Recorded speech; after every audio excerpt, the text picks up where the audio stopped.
What type of water meter is that, Casey Hubbard? It's a deduction meter. Yeah. What do you think's going on with this deduct or deduction meter?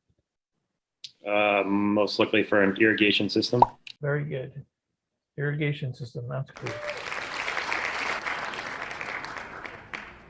If it's residential, most cities and towns don't allow deduct meters for irrigation in commercial applications anymore. There's your main measuring meter. How does a meter measure?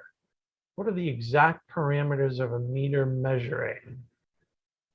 And as a matter of fact, if you're part of a municipality, MWRA, or any of the municipalities around the Commonwealth, all meters and what you get charged is based on this.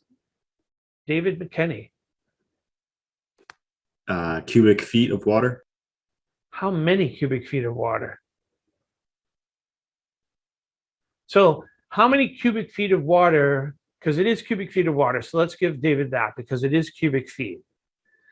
But for any of you who own homes and are paying water bills and you're paying a water charge and a sewer charge, it's based on so many cubic feet of water. Anybody know? Who pays the bills?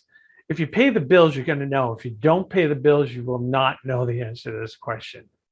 But as a plumber, because you're going to be installing them and the consumer will go, hey, how does that measure? That would be pretty embarrassing if you couldn't answer. Patrick Cantwell, only one with his hand up. 750 gallons.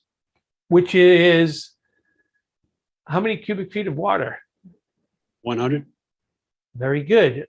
You typically get charged if you're part of a municipality per 100 cubic feet of water.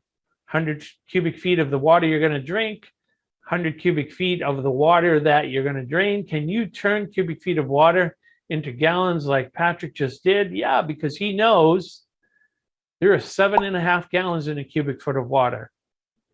7.5 times 100, every 100 cubic feet is 750 gallons of water. That's shitloads of water. No pun intended.